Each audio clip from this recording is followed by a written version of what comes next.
影片開始之前，請先幫我點個讚啦！看完影片有喜歡，可以幫我訂閱、開小鈴鐺，才不會錯過最新影片哦。影片中介紹的景點跟餐廳連結都幫大家準備好放在資訊欄嘍。Hello， 大家好，我是雙人許，歡迎回到我的頻道。今天要繼續展開第3天的東京自駕近郊玩法。這次我們將前進到佐原，從東京出發，開車大概1個半小時。我們這一次是透過 Toku 平台租車。Toku 是一個可以多間租車公司比價的平台，提供早鳥跟多種方案的選擇，同時還有專屬的 TEP 高速公路 Pass， 過路費吃到飽的方案真的超讚。如果剛好要到日本玩又有租車需求，可以上 Toku 比較一下，資訊欄還有雙人許粉絲的優惠碼哦。小野川可以說是整個佐原的生命線，因為佐原以前被河川、水路包圍，居民生活、做生意、運貨全都靠船。江戶時代的佐原超級熱鬧，米、醬油、味噌、酒類都是從這邊運往江戶，也就是現在的東京。小野川可以說是江戶時期佐原版的高速公路。我們那一天居然還遇到有人搭船舉辦婚禮儀式，看着他們坐在船上慢慢前進，那畫面真的超像日劇，超有日本傳統浪漫感的。如果想要搭乘遊船，我們有事先在飯店櫃台購買船票，會比現場便宜100日幣。來到乘船處就會看到對面有一個小小的攤販，這邊就是購票跟登記搭船時間的地方，旁邊也會寫遊船的運行時段，可以選擇最近的時段搭乘，或是登記比較後面的時間。記得要先在搭乘之前的10分鐘先來報到哦。上船之前會先在旁邊穿救生衣，穿好之後就可以依序上船。船上的位置都是自由入座，每船搭乘的人數也有一定的限制哦。坐上船之後視角完全不同，兩旁都是石牆、木造商家老屋，真的像穿越回幾百年前的日本。船上掌舵的大多都是當地的船夫，也是這一片土地的说書人。一路上他們會用日文介紹佐原的歷史、故事、老街文化。雖然我其實聽不太懂日文，但從爺爺的語氣、表情、停頓，你會知道他對佐原這一片土地的熱愛。那種情感是即便聽不懂日文，仍然能夠從他的熱情感受到。來佐原一定要體驗遊船，因為走路是看風景，坐船是進入風景。你會慢下來，會安靜下來，也會突然理解這一座水鄉佐原為什麼這麼迷人。這個體驗我真心大推。搭完遊船後，我們就在兩旁的小江戶佐原老街逛逛。這裡在江戶時代是利根川水運的重要商業據點，沿途很多建築都是當年商家的町家、土藏倉庫，其中不少也被列為日本指定有形文化財。這邊最迷人的地方，它不是刻意造景的，是真的有人生活、有店家營業的歷史街區，超適合慢慢逛。沿途也會有咖啡廳、甜點店、伴手禮店，還有一些老鋪可以挖寶。逛完老街之後，肚子也差不多餓了，我們就來吃佐原超有名的老字號小窟屋本店。這間店創業超過100年，是佐原代表性的蕎麥名店。這間店的本身就是歷史建築，也被列為指定的有形文化財，所以店內是禁止拍照錄影，要特別注意。這家店只有2種定食，右邊的是基本款只有麵的黑切蕎麥麵，左邊是黑切蕎麥麵加上天婦羅定食。首先來到這裡一定要點的就是黑切蕎麥麵加天婦羅套餐。他們家的黑蕎麥麵是加入海藻粉制作，所以麵條呈現的是自然的黑色，吃起來會比一般的蕎麥麵更有彈性，帶一點滑順感，尾韻還會有淡淡的海鹹味。在炎熱的夏天吃上一盤這個冷的黑切蕎麥麵，真的超級消暑。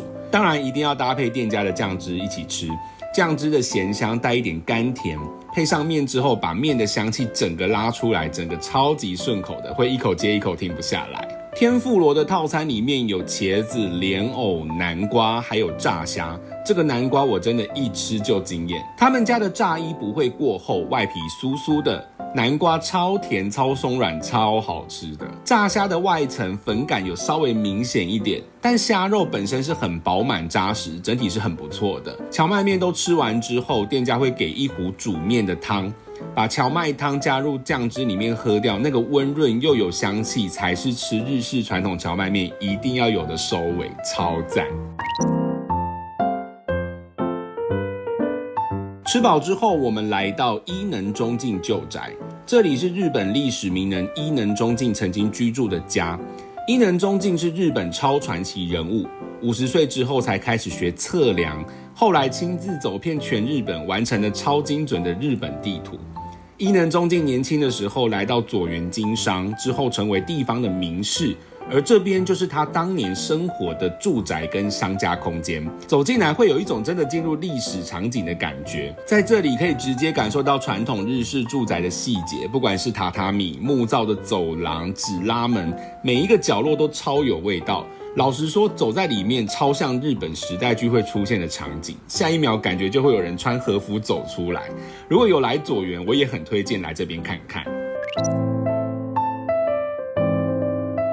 看完歷史景點之後，我們來一點輕鬆的。這間上州屋，我覺得超有昭和味。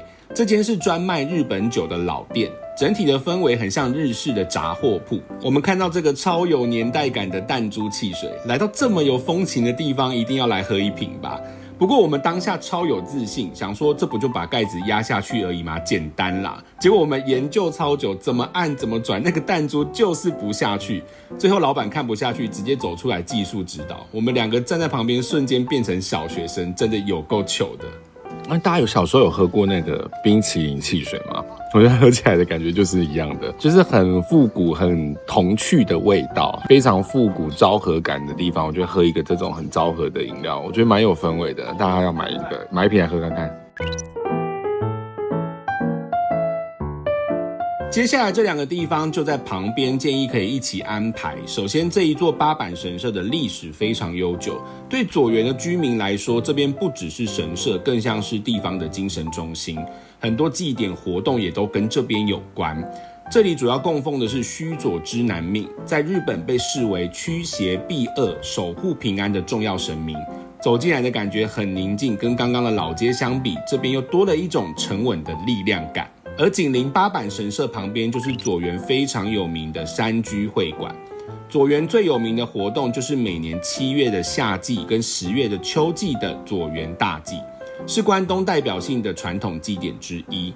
如果你剛好沒有遇到祭典時間，又想看山居本尊，這邊就超適合。我們有先去佐原車站附近的觀光案內所，那邊有免費的折價券，可以省50日幣，有順路經過可以去拿啦。這裡主要展示的是佐原大祭實際使用的巨大山居，走進來的第一眼真的會被鎮住。近距離看會發現超誇張的，從木雕、彩繪、金屬裝置，每個細節都超級精緻，連底下的輪子、車體的結構都超巨大，就會想說它在街上轉彎，那到底會有多猛？走到2樓，還可以幾乎用平視的狀態看到山居上方巨大的人形裝飾，而這些巨大的人形裝飾正是佐原山居最具代表性的特色。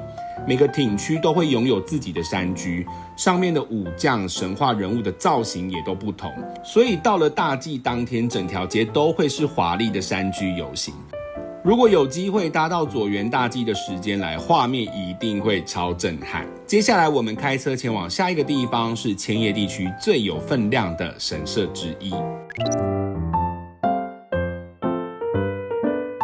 一走進香取神宮的參道，第一個感受就是森林感超強，整個空氣也變得非常不一樣。兩旁高聳的大樹，加上陽光從細縫灑下來，整條參道像電影場景一樣。香取神宮的歷史超過1000年，是日本全國香取神社的總本社，地位非常高。對這一帶的居民來說，這邊是很重要的信仰中心。穿過鳥居之後，會先看到樓門。這一座建築也被列為重要的文化財，非常有氣勢。細看會發現雕刻跟色彩都很講究，華麗中帶有一點莊嚴感。穿過樓門後就是主拜殿，整體的風格又跟樓門完全不同。拜殿後方配上巨大的古樹，那個畫面是真的很神聖、很漂亮。香取神宮供奉的是金金主大神，被視為五運、勝負、開運之神。很多人來這邊會祈求工作順利、考試合格、勝運提升，也有很多人來祈求平安健康。參拜完走出來之後，10兆的鳥居配上整片森林的背景，那畫面也是非常值得停下來拍。而我們這一次超幸運，剛好遇到香取神宮的奉納神事琉璃馬。會會在香取神宮的紅色大鳥居拉出一條超長的留底馬道。留底馬是日本傳統的神事，騎馬奔馳的途中射箭命中靶心來奉獻給神明。因為古代武士最重要的技能就是騎術跟弓術，受過專業訓練的騎手擔任，他們會穿着傳統的服飾上場，超帥超有氣勢。而留底馬過去是武士向神明祈求國泰民安、五穀豐收的儀式，也後來變成重要的傳統文化，也象徵驅邪祈福，保佑一年平安順利。看到馬高速衝刺，騎手還可以拉弓射箭，真的會忍不住喊太帥了吧！命中靶心也被視為吉兆，會象徵好運、豐收、願望順利實現。能夠親眼看到這種傳統神事，我覺得比看影片震撼100倍。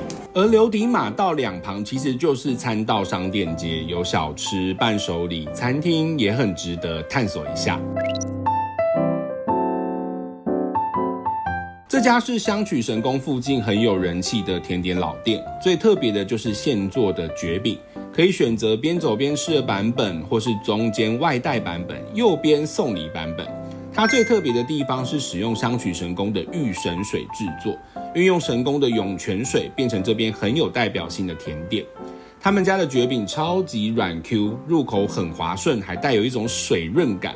外層裹着香氣很重的黄豆粉，再搭配黑糖蜜，整體超順口的。冰涼涼的蕨餅真的，因為它是现点现切的，就是你點完之後它切了才會去裹粉。一入口碰到口水之後，它就會有一點化開的感覺，還是會有一點點 QQ 的口感在。花生粉的味道蠻重的，確實跟這個蕨餅融合的蠻好的。哦，我喜歡粉接觸到的舌頭之後它變濕的口感。它蕨餅是 Q， 但是又有一點糊糊的感覺。那好好吃哦。龜甲堂是香取神宮前很有名的團子老店，主打現烤及各種口味的團子。這家是很多日本人參拜完會特地買一份再離開的店哦。他們家的團子是每日新鮮製作，口感偏扎實 Q 彈，一口咬下去很有米香，越嚼越香。這次買的草團子跟紅豆泥草團子來吃吃看。第一個是草團子，可以看外面是有花生粉的，很 Q 很 Q 的團子，非常的有嚼勁，微微的有一個麥味的感覺，微微的。它的花生粉是有糖的，會有一些糖的顆粒，比較甜一點點。第二個版本呢是裡面其實基底也是草團，但是外面鋪了一層的紅豆泥。我覺得多了紅豆泥，除了讓它的口感變得更好之外，它一整顆非常的飽滿，你嘴巴裡面就是又有團子又有紅豆，然後它們兩個就會這樣子 mix 在一起。我覺得紅豆版本比較好吃。今天的最後來介紹一下我們在佐原下榻的飯店 Hotel Roots Inn。我們這一次訂的是標準雙人房，房間算是蠻寬敞的，沒有壓迫的感覺。